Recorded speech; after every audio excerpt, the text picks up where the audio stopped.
Manipur Top Channel dagi video amta update tawjage ngasi January gi tang tarukta khangjin minasi tamthiraba mihata laikhidrabi nupi singi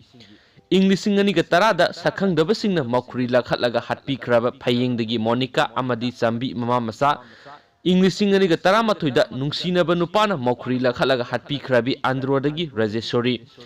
English ngani ga tarama thoida sakhang dabana hatlaga hondoklam labi kontha khabam dagi Roma Mari subada English ngani ga mapanda nungsinaba nupana thangjongna yanduna hatpi khrabi pukhau dagi Memton Manga subada English ngani ga tarada nungsinaba nupana makhuri lakhalaga hatpi khrabi Khurai dagi Ratanmala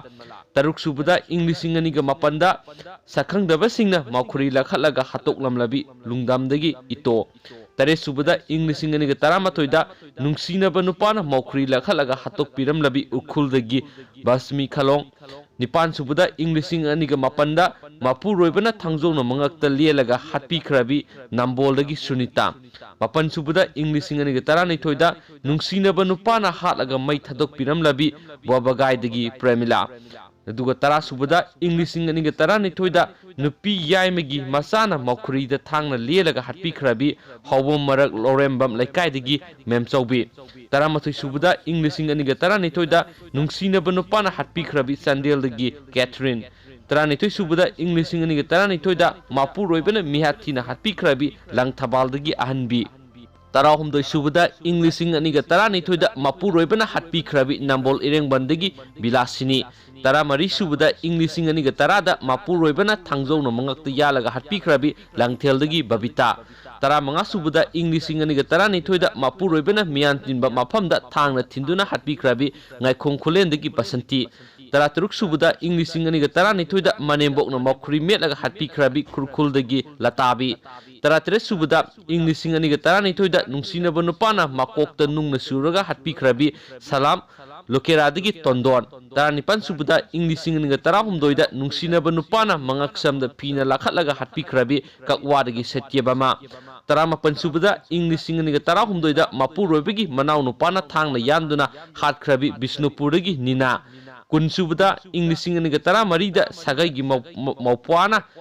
makhuri lakhatlaga hatpi khrabi Moidang Poktagi Saubi Kun mathoi subada English ngani ga tarahumdoida Baragi kada hatuna thamnam labi Iko Bazar dagi Momon Kun ngani thoi subada English ngani ga taramari da mapu roibana hatpi khrabi Naran Sina dagi Sandiarani Kun gomdoi subada English ngani ga taramari gi sagai gi masa nupa thokpana thangna thinduna hat khrabi Kyamgai dagi Sahida Kun ngamari English ngani ga taramari da laikai gi nupa amana makhuri laktuna hat khrabi Hyangthang Chandradi dagi Serakhatun aduga kunga manga subada English ngani ga taramanga da mapu roibana hatpi khrabi Chuchampur Masemjang Khul dagi Nganailam Kunga taruk subada English ngani ga taramanga da laikai gi nupa amana makhuri latuna hat khrabi Yairipok Khoirom dagi Ranjita Kunga tere subada English ngani ga taramanga da sagai gi mabung thokpana makokta nungna suduna hatpi khrabi Kaibul Chandpur dagi Mayarane Kunga nipan subada English ngani ga taramanga da sagai gi mabungna makhuri lalaga hatpi khrabi Wangban gi Bidyarane Kunga mapan subada English ngani ga taramanga da nungsinaba nupana makhuri latuna thangna lenduna hatpi khrabi Khangabok dagi Rebecca Kunthra subada English ngani ga taramanga da tinnaba nupa amana makokta paijana yanduna hatokpi khrabi Kaksing Khunau dagi Gandamne Kunthra mathoi subada English ngani ga taramanga da hek pukminanaba mabungna makokto utupna thomduna hatpi khrabi Loitong Khulen dagi Apabe Kunthra ga nithoi subada English ngani ga taraturukta nungsinaba nupana makhuri latuna hatpi khrabi Sangmaijin dagi Isan Kunthra umdo subada English ngani ga taraturukta Sielaba nupana makhuri latuna hatpi khrabi Serau dagi Bina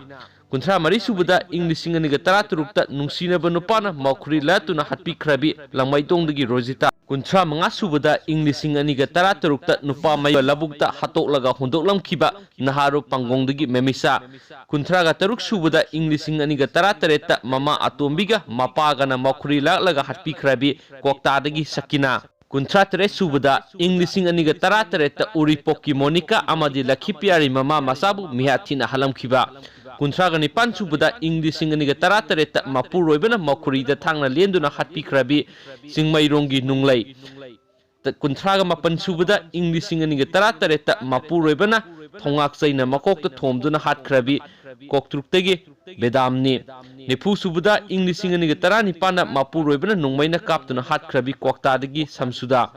ꯅꯤꯐꯨꯒ ꯃꯥꯊꯣꯏ ꯁꯨꯕꯗ ꯏꯪ 2019ꯗ ꯅꯨꯡꯁꯤꯅꯕ ꯅꯨꯄꯥꯅ ꯍꯥꯠꯂꯒ ꯍꯨꯟꯗꯣꯛꯂꯝꯕꯗꯒꯤ ꯁꯔꯨ ꯄꯣꯂꯥꯡ ꯑꯣꯏꯅ ꯐꯪꯈ꯭ꯔꯕ ꯈꯥ ꯅꯧꯔꯦꯝ ꯂꯩꯀꯥꯏꯗꯒꯤ ꯅꯦꯍꯔꯨ ꯅꯤꯐꯨꯅꯤꯊꯣꯏ ꯁꯨꯕꯗ ꯏꯪ 2019ꯗ ꯅꯨꯡꯁꯤꯅꯕ ꯅꯨꯄꯥꯅ ꯃꯧꯈꯨꯔꯤ ꯂꯥꯈꯠꯂꯒ ꯍꯥꯠꯄꯤꯈ꯭ꯔꯕꯤ ꯏꯀꯧꯗꯒꯤ ꯃꯦꯃꯤ ꯅꯤꯐꯨꯍꯨꯝꯗꯣꯏ ꯁꯨꯕꯗ ꯏꯪ 2019ꯗ ꯃꯃꯥ ꯑꯇꯣꯝꯕꯤꯅ ꯃꯧꯈꯨꯔꯤ ꯃꯦꯠꯇꯨꯅ ꯃꯣꯟꯅ ꯅꯝꯗꯨꯅ ꯍꯥꯠꯄꯤꯈ꯭ꯔꯕꯤ ꯊꯤꯌꯥꯝ ꯀꯣꯟꯖꯤꯟꯗꯒꯤ ꯅꯦꯕꯤꯌꯥ ꯅꯤꯐꯨ ꯃꯔꯤ ꯁꯨꯕꯗ ꯏꯪ 2019ꯗ ꯃꯄꯨꯔꯣꯏꯕꯅ ꯎꯇꯨꯞꯅ ꯊꯣꯝꯗꯨꯅ ꯍꯥꯠꯈ꯭ꯔꯕꯤ ꯌꯥꯏꯔꯤꯄꯣꯛ